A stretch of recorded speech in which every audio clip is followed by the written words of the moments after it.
Hello, ladies and gentlemen, boys and girls, people of the world, welcome to the show once again. Women in Management has managed to bring together some real big stars from across the globe. We have somebody from Pakistan today, and Pakistan brings back such lovely memories. But today it's not about me, it's about Maryyam Khan's journey from where she was to where she is, and the phenomenal work she's done for women empowerment and for the younger generation. So, Maryyam, welcome to the studios. It is such a pleasure to have you here. Thank you. It's my pleasure. Totally. Awesome. Maryyam, we're going to start by asking you about your journey so far. Oh, you will take me back to the years, and for that I will just a bit introduction to the family and how it works in our country.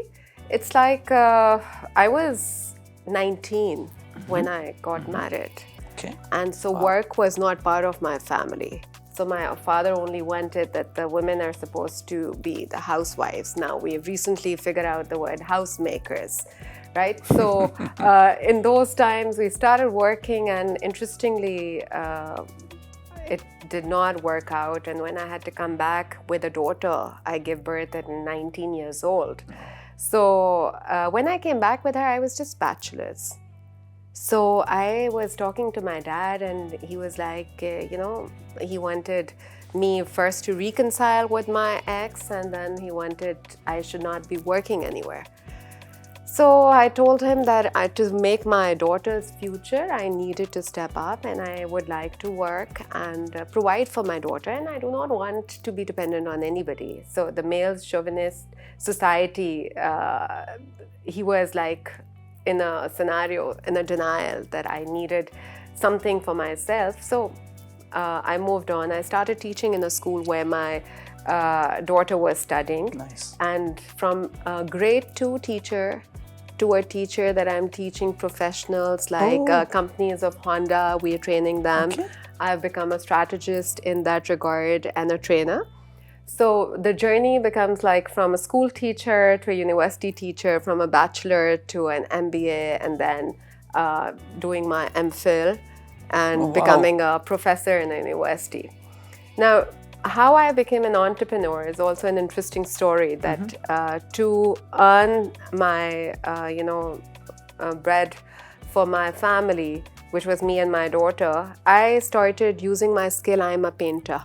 Okay. So I learned that skill in Paris while I was residing there. So it's on silk and on porcelain. Beautiful. So I was teaching in the morning. I was doing orders at night to make money for a living. And so it was quite interesting, a journey. And in between, if I would get time, I would tutor as well, and my evening classes were for my MBA. So from 6 to 9, I would be in my classes as well. So the 2 years from 2006 to 2008 have been quite a ride, quite a roller coaster. So that smaller entrepreneurial journey that I had during that time made me realize that what women are losing in our country. So as my daughter says, that you make divorce look cool. And so the women have started following your footsteps, and I tell them, no, it's a hard journey. You cannot see that struggle that a woman goes through, but it's a hard journey. We keep up our smiles. So beautiful. And how young is your daughter now? She is now, mashallah, a working woman herself, and she's 26. She has completed her education. So she asked the right question. Yeah, she's which is why I asked her age. So she's doing a good work. Brilliant. Congratulations to all that you've done, and really inspiring, Maryyam. More about that later in our show. But I was reading up on you and looking at some of the work you've done. Women X, an initiative that till last count, at least till I could, as far as research goes, you've impacted about 1,000 women across Pakistan. How was this born, and what really went through your head when this whole thing happened? So there was a friend of mine, Maryyam. She brought this concept to Pakistan, and we sat together. We thought, it's not only the education that we're going to give it to them. We really want to give them something practical to work along. Okay. So they were learning through college program. So we told them, okay, you need to study, then there was a face-to-face session. So with a mentor. So I got 10 ladies, Okay. and we would Okay. sit in an informal session and talk to them about their learning, about their journey, and the hiccups that they get. So emotionally, we wanted to make them stable, empower them, and tell them they can do it, because it's more easy to comprehend when it's coming from the similar line of people who have been who have gone through that line together. So we had around cohorts of around 40 to 50 women. Wow. So those, then we had 3 to 4 moderators in the face-to-face sessions, and then we would connect them to industry. So if there is a woman who wants to do something in a cooking business, so we connect them with the industry support who has already gotten into that. So from then, it was like an internship that they had to do it with them. And so the questions, the relevance. So for women, it was very difficult to take the first step out. So parents usually allow them to the boundaries of the university. So we took that opportunity. There's a government college, Lahore. I don't know if you've heard of it. Yes. So there we had their classes. And so parents, husbands were comfortable sending their wives and the daughters there. And the journey took a very interesting. I think I'm in touch with most of the women who are working, because now we have become their free consultants for them. So whenever they have a problem, they will call us and we will resolve the issue. Related question. You've impacted 1,000 women, which is not small. There are no coincidences in life, but have you accidentally bumped into a woman on the street or in a mall or in a coffee shop, and she's come and told you something very nice? About encounters generally, yes, people do come and talk and they open up. I think it's a blessing that people feel comfortable talking to me whenever, however, because, as I said, the aura that we give of positivity, it's important for everybody. So when you have talked about the stories, there's a woman in south of Punjab. She is uneducated, and we made her the director of an organization. Wow. And we did a program with USAID, and that was raising, cattle farming. Okay. So south of Punjab, we introduced her to do the goat livestock, and then as our Eid festival is the slaughtering and everything. So she has now become an owner of a company, and she has now multitasking skills. She has learned her skills of embroidery as well, and so once a year she's doing the goat thing, and then we wanted the project to go higher to use the byproducts of that goat cheese and things. So we are trying to help them create that overall, understanding about how to build a brand. But she has no education. And amazing. And the language that she speaks is Saraiki. It's not even Urdu. Oh, okay. So those type of women, we have really developed a lot of impact in south of Punjab. But I was sitting here listening to you, Maryyam, and we spoke yesterday briefly. Don't these women come with a lot of preconceived notions and baggage, and how do you break them? Of course, the baggages and the traumas, I would use the word more, are more appropriate right now, because we're talking about the areas where they do not have toilets, washrooms, and the hygiene level is completely uncompared to whatever we go through in our usual lives. So when they come and we have concerns about access to finance, but for them it is more important that the food that I'm giving in, I would be allowed to give it to my daughter also, or it's only for my son. Or if I am earning some money, so for daughters it was only for the dowry purposes, for their marriages. So we give them access to finance. There is an organization, Akhwat, so we give them loans, and they are interest-free loans. Beautiful. So they will use that money for their daughter's wedding, and we'll ask them, why did you do this? And they said, my husband pushed me to, give that money in contribution towards the wedding, and said, how would you manage the business? But unfortunately, they have to then return that money, and then they will take another loan to work around for their businesses. Yeah, it's difficult. It's a challenge. And we are talking about 21st century. Yes. We are talking about... we were talking about technology a while back. And for them, the technology, they have I think we use the word, I'll say it in Urdu, 3310 is 3310 Nokia phone that is available to these people. And they are not smartphones, and they cannot, work through anything. So, but we are able to reach out to them at least. Brilliant. You remind me of a lady in India, and I ran a podcast. She reminded me of a lady in India who was doing similar work and for one of the villages in India, and she kept saying that these are women who could barely use a phone, and then they got them to use those. It's phenomenal, and that's more creditable that they do so much despite not having all the tools. Right? If you have a phone and a laptop and a computer and a lovely office, no big deal. When you don't know and you don't have a fridge, you cannot store milk that you take it out from a gourd. And so how are you going to utilize it? What you're going to do? So all of that are the real-time challenges that we face in our part of the world. Okay. To shift gears, you now here is the I guess the academic part of it, right? You've done a lot of work for the younger generation. Yes. And my favorite topic has also been, let's catch them young and really, really get them to do the right thing. So can you elaborate to the viewers or to the listeners the kind of work you're doing for the younger generation, and how do you think, or what did you have in mind of how would it impact them? For me, I think I started living my life through the eyes of my daughter. So whatever skill that she needed to learn, I learned it myself first.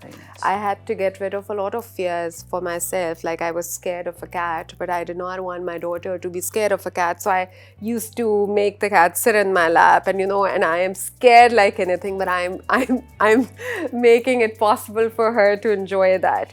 So whenever I'm teaching, because now I'm teaching undergrad and I'm teaching MBA students, I teach marketing strategy. So when I tell them, the first thing I ask them, okay, tell me about yourself, something very different, very unique. So what do you want to do? And they would say, we want to get education abroad. And I say, why there? The return on investment concept. And they would say, no. And I say, okay, the amount of money that you're going to spend, the return would be, take a bit longer time period. So why would you want to do that? And they would not understand. And I would say that, okay, start working now. Because I put my daughter in the world of, work, social media. So she was the content writer at A-levels, during A-levels time. So I said, you utilize your skills and understand. So I pushed her into the market. So I do the same with my students. But, the parents provide them that comfort zone. And unfortunately, I had the mindset that if something happens to me today, what my daughter would do alone. So I wanted her to be prepared for the times when I'm not there. So I was a tough mother because I was looking at the world for her where I would not exist. So I wanted her to be prepared for every step. So I play a role of a second mom in my classrooms. Okay. So when the students are coming and I tell them, okay, ma'am, my parents are saying, okay, you should get married. And I tell them, okay, let me talk to them. Because I've gone through it, so my story, I would explain it to them. Okay, give them, empower your child before you put them through into another scenario which they're not prepared for. So, yes, and we did another small initiative I took while I'm teaching at Forman Christian College. It's been there for last 150 years, and while we were together, it was there. So I visited India and I met somebody who had studied from FC College. Oh, beautiful. So it was such a memory. Wow. And he was Janpat Road. I was there to, Delhi, Delhi, and I was there to buy something, and that person asked me, and I said, I teach. And the conversation led to him telling me that my grandfather studied from there. So you know, it was such an amazing feeling that I am part of that organization. So with them, I did the whiteboard to the corporate. That was my next question. Yeah, Thank you for leading me there. Yeah. So to the world, and that was like we connected our students to work while they were studying with me. So I was teaching Salesforce management at that time. So I told them I cannot teach sales while sitting in a classroom. Right. So you have to step out. Get out. Now getting girls stepping out into shops, standing there, learning at Levi's, at Barize, and all these companies that, so they had to give 2 hours time in a week to those shops. Okay.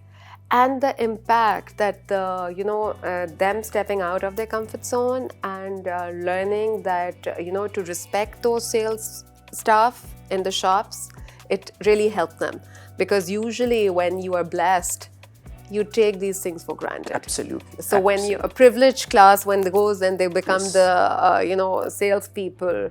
And in Pakistan, there is the crisis that people usually say, we will do anything when we go to America. But in your own country, what my uncle is going to say, what my khala is going to say, and I try to break that stereotype and say, okay guys, halal risk is better, so why not do it? Interesting. And I was just thinking, and you're right, our kids go abroad and they flip burgers and they work in petrol stations and they would not do that back home.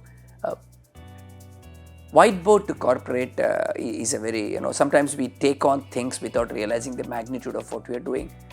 You must have obviously faced some challenges along the way. Yes, the first challenge, and I think the most important one, was the organization have started looking at universities as brands as well. The first tier university and the second tier university and the third tier university. So if my brand matches your university level, so I would help you, otherwise I would not. Oh, okay. So the youth, the human resource did not matter. It mattered from where it was coming. So the biggest challenge for me was to get the first tier companies like Pepsi to get my students on board. Very good. And that was done because I was teaching at Lahore School of Economics, and those students have gotten those placements in those areas, and they used to say, no ma'am, formally we cannot sign an MOU with FC College, but for you we can create this difference. So we would not use the word of college, it would be your initiative and we will work it out with you. So I've tried getting the, side doors to work. But they did? But they did. Oh, lovely. But they did. Lovely. Atco, for Unilever, for companies like that. Lovely. So Shell, unfortunately, with the current situation we heard, it's leaving Pakistan. But we were able to get some good companies on board. That's awesome. And when typically they get into corporates, do you let their hand go, and is the skill transfer, or do they still keep coming back to you from a... They do. Recently we had incorporated that we call the employer. Okay. And as a university, we asked them what were the skills that were lacking from our students within. Right. So they would highlight few areas. And at times, when we are trying to teach them the difficulties and the problems they're going to face, they would not understand while sitting in the classroom. So then I'll receive a phone call, ma'am, you were right. Ma'am, the world is not that easy. So I would start counseling them, helping them understand step by step how to reach.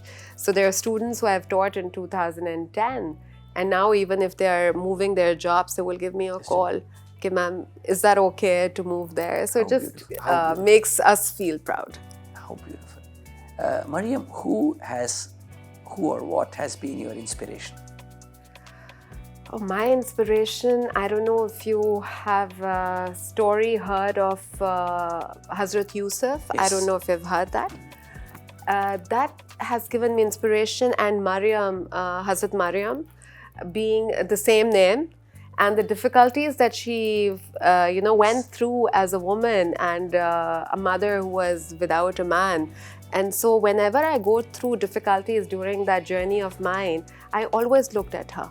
And I said, there was a miracle that Jesus was supposed to converse as a baby. So that's not going to happen for me. But I need to stay fast. I'm not going to have a child who's going to speak for my purity and things. But that kept me going. Those two stories are very close to my heart. 20 years, you crossed academics and industrial experience, and you used that. Are there times you just want to give it all up, Maryyam? I wanted to give a corporate sector a break always, but I never wanted to give up teaching. Okay. Interesting. Teaching keeps me positive. It keeps me going. Wakes you up from bed every day. Yes, and it makes me realize there is still hope. When I talk to young people, I get so positive, and the amount of impact that we can create in their lives, because unfortunately the generation in between, which would be my generation, has lost the connection with their own children. True. So as teachers, I thought our role has become more important in their lives. So when their parents are not at home to discuss their issues and problems, so they come to us in the university. And I also made the similar pact with my daughter that whatever happens in her life, she should just step up and say, Mom, this is a problem. So we watch the TV seasons together. Right. We do everything together. Awesome. So there is nothing that... What would you, as a leader, or what do you think as a leader we lack as a society? Giving chances to people. This is very interesting. My previous guest spoke about inclusion, and I'm going to ask you the same question. What's your take on it? When I say we have made our kids scared of making mistakes. And when they're scared of making mistakes, they cannot take a step forward.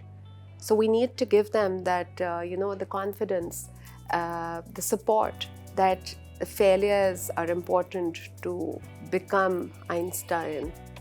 There was only one positive, and the rest were all the failures that he went through.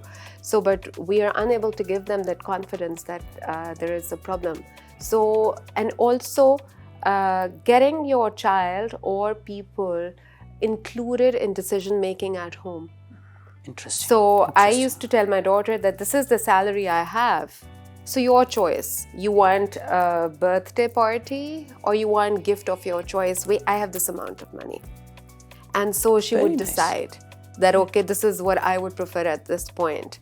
So that decision making, because we push them to take decisions right at the end when it comes on their head. So we do not allow them to be those, important parts of our family, bond, that they should be able to take some decisions. And I apologize to her that unfortunately my decision might have affected her life, being a part of the broken family. So I always tell her my apologies. I couldn't have, made much of a difference in that scenario. I wish I could, but I couldn't. You are very vocal, you're very articulate, in fact, I would say. Do you express these opinions quite often when you go to forums? Oh, yes. You do? And what's the reaction generally? Because I always talk about stereotyping, the taboos, and I face them up front. So people usually feel intimidated by the fact that if she's there, she can say anything.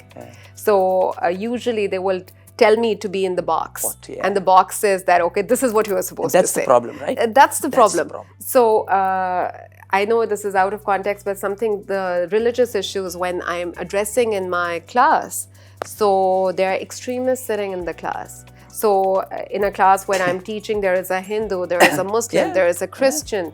And so I'm talking about being a Muslim. My role is to accept all the other religions. So one Muslim extremist would get up and say, ma'am, how can you say this? Does it happen? Yeah. Oh, at the death of Salman Taseer, our governor. So there was quite interesting sessions in the classrooms, and they said, anything could happen to you, ma'am. And I said, yeah, I know. Interesting times we live in. Yeah. So a lot of challenges. Okay. So we cannot share our opinion that openly. Okay. Your work with the Handicrafts Association of Pakistan, great organization, very similar Tell us more about what the government is doing, what's the handicrafts all about, and what's your role in it. Okay. I was earlier to handicrafts, I was a women chamber president. That was Okay. only led by women chamber. Okay, okay. So when I moved to handicraft, there were men there also. Uh-huh. So when I became the chairperson of handicrafts, it was a nationwide scenario, and there were men who were supposed to be part of it, and I had to create access to market for them and to make them understand the product development, all those things that they were trying to export.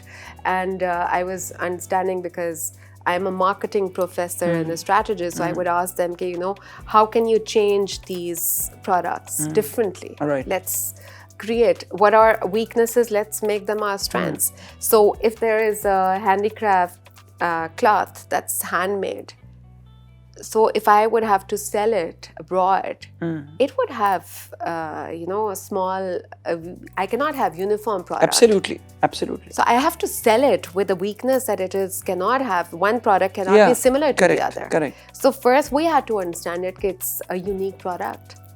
So we would not have anything different in that. So we have hashtag that you should buy one product and being part of the million of those products. So the unique product is important.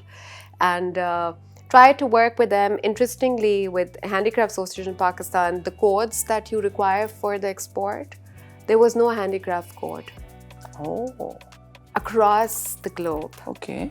So I was trying to create that change, that please list products in handicraft under the handicraft code, because we have from textile sector, we have from onyx, we have from wood industry and everything. So they would have multiple codes to put in for if you are selling handicrafts. So you would have 1,000 codes that you have to fill in for each and every product. Okay.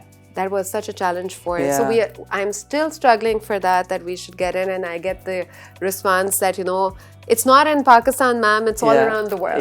So then I go quiet. As a woman leader, you spoke about leading men and getting them to do what you want. What are some of the challenges you faced? The women do not help the other women. So that continues even today? Even today.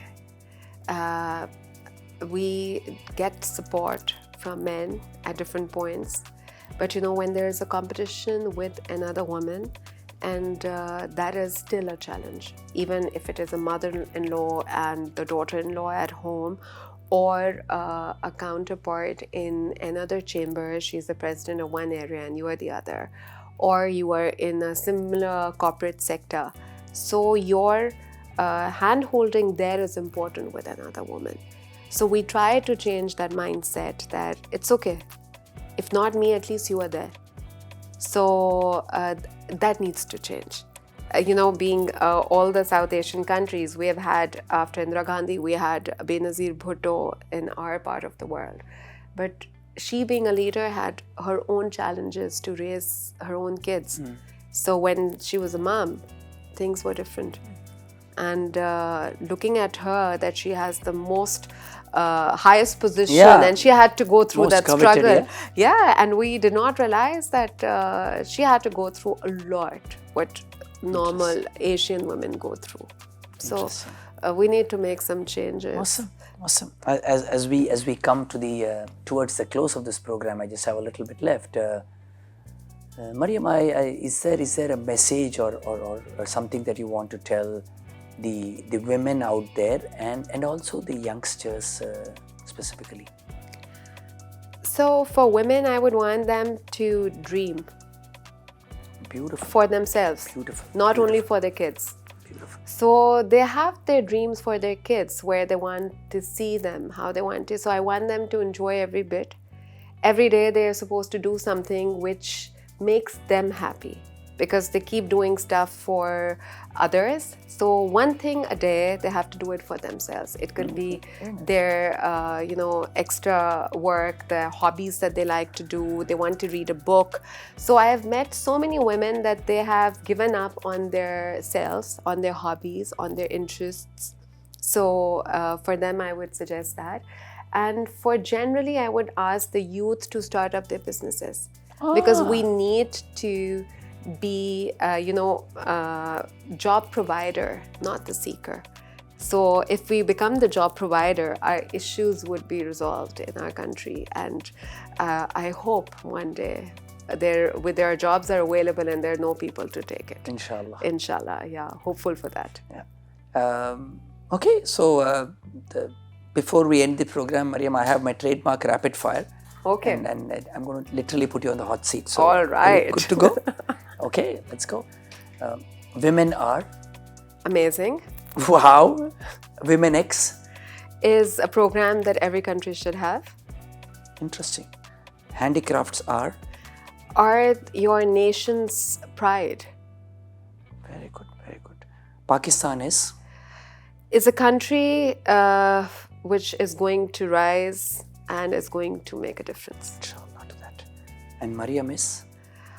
Maryyam is a child and a girl and a mother and an entrepreneur. And what would your daughter say if I asked her the same question? Oh, she will say a lot of things. She would not have one word to say about that. So I think to make difficult things look so easy. Beautiful. So my dear friends, we heard Maryyam Khan say, she said a lot of things, and for me there are a couple of takeaways. One of them is women start dreaming.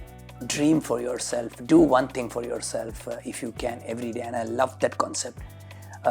Youngsters, Generation Z out there, get out there and be entrepreneurs. Like she says, create jobs. While it's easy to take up a job, go the hard route and create jobs. Don't stay on the often trodden path of saying this road is good, I will travel on that. So please take that up. Use your skill like Maryyam did to teach and uplift not only women but youngsters as well, because they are the future. See if you can spot or you can bring to life a Women X program in your city or county or village or territory. See if you can do a whiteboard or chalk, whatever, whiteboard to classroom or whatever, to college concept or to office concept. One thing I liked about what Maryyam is doing, and I think other countries can adopt, is stay in touch with the employer after you have handed them the assets, which are the youngsters and the people, and that will go a long way, because they know as well that you are with them, and the people and the students who have gone there can find a helpline, if I may, to call if they are in trouble or if they need help. So that is fantastic, and that I would think is the highest level of mentoring that you can do. I can tell you this personally, being a mentor myself. Her story has been very inspiring to all of us, so I'm sure a lot of us out there are not having it easy. So if you feel down in the dumps, or if you feel you don't have what it takes, look up Maryyam Khan on the internet, LinkedIn, tune into the show, play it again, listen to some other things, and I would think write on your bathroom mirror, dream on, or dream for yourself, and I would really put that, for me, that's takeaway. Maryyam, thank you very much for coming to the studio and sharing your insights and your journey with us. So thank you for that. Anything you want to say before we close for today? Yeah, the forums like these normally put me to think that, what I have done to be part of such forum. So when I look back and I look at my journey and I say, okay, were there any difficult parts that I had to cross over? And I think every day there is a difficulty that I have to, eliminate from my life. But positivity, that if I don't believe in myself, I can do it. Others are not going to believe in you. So first believe in yourself to make others believe in you. Awesome. There you go, Maryyam, on that absolutely inspiring note. Thank you so much. Thank you very much. Thank you. Thank you.